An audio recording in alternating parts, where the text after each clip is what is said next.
नमस्कार सर्व शेळी पालकांना माऊली आवडचा पुन्हा एकदा नमस्कार. बघा आता नवीन व्हिडिओ आपला फिरस्ती शेळी पालन करायचं भूमी नसल्या म्हणजे भूमी नसल्यामुळे फिरस्ती शेळी पालन करायचं. आता बघा आपण सुरुवात कशी करायची ते सांगितलं, बकरी निवडायची कशा ते सांगितलं. 2 बकऱ्या असतील, 4 बकऱ्या असतील, 5 बकऱ्या असतील, आपल्याला काय करायचं फक्त एक वाक्य लक्षात ठेवा.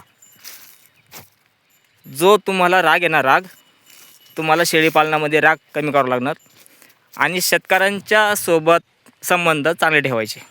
आपल्याला काय करायचं, शेतकऱ्यांचा माल निघून गेल्यानंतर आता बघा फिरस्तीमध्ये आपला एक फायदा. कोणता फायदा?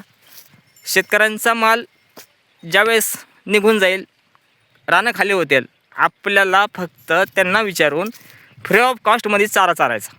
आता आमच्या सरकारला कपाशी, ऊस, गहू, कांदा, मोसंबीची बाग आमच्याकडे असा माल आहे. आता काय झालं, आता ही कपाशी आहे बघा, ही कपाशीचं कापूस वेचून झाला शेतकऱ्याचा आणि त्यांनी आपल्याला सरळ सांगितलं आमचा कापूस वेचला, आता तुम्ही बिलकुल बकऱ्या चारू शकता, बरोबर. तर आपण काय करतो, अशा बकऱ्या चारायला सोडून देतो.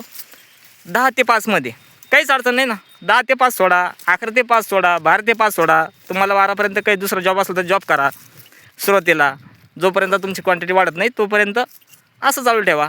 11 ते 5 चारा, 12 ते 5 चारा, 3 ते 5 चारा, फक्त त्यांचं पोट भरण.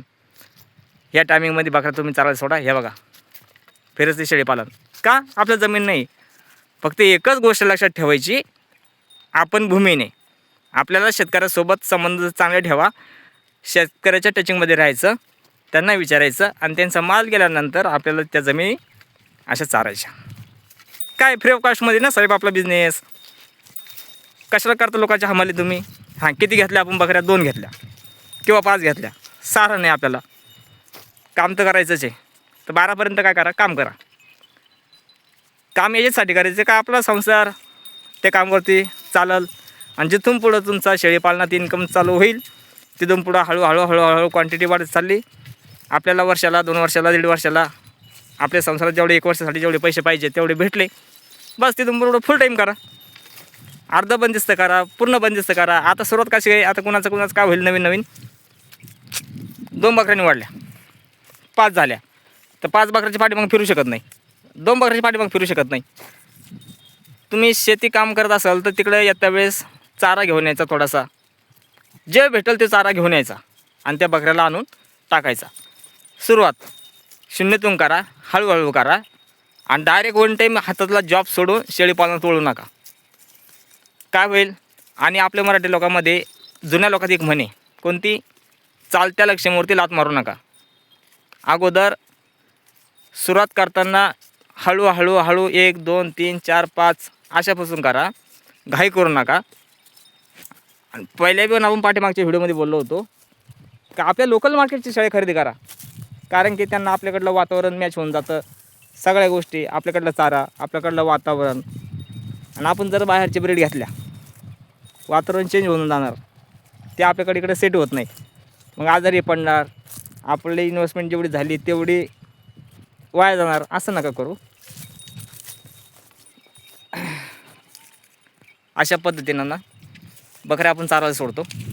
बघा तुम्ही आता हे पिल्लं बघा, चरणार 5 वाजेपर्यंत, 4 वाजेपर्यंत. असं वाटलं आपलं काही काम निघालं, बाजून टाकायचं, चालले. आपण स्वतःचे मालक आहे, गरज नाही कोणाच्या अंडरमध्ये काम करू नका. हां पण सुरुवातीला काय करा, घाई करू नका. जोपर्यंत आपली क्वांटिटी पूर्ण होत नाही ना 5-10, तोपर्यंत जॉब करा, पार्ट टाईम शेळीपालन करा. काही नाही, सकाळी 2 तास द्या, संध्याकाळी 2 तास द्या, असं काहीच नाही. शेळीच्या पाठीमागे फिरलंच पाहिजे असं काही विषय नाही. बाजून ठेवा, हा फक्त त्यांचं पोट भरत्यांना चारा भेटल असं नियोजन करा. आणि काय जास्त लोड घ्यायचा नाही. आपण आहे आता इथून पुढं आपल्या वैकोट फार्मवरती टोटली व्हिडिओ येतील. आजारच्या बाबतीत येतील, फिरस्तीवरती येतील, चाऱ्यावरती येतील, खुराकावरती येतील. तळागाळातला शेतकरी आपल्याला शेळीपालनामध्ये मोठा करायचा आहे, एकच टार्गेट आहे आपला. व्हिडिओ आवडला तर लाईक करा, शेअर करा, सबस्क्राईब करा. वाटलं तर करा, नाही तर करू नका. धन्यवाद.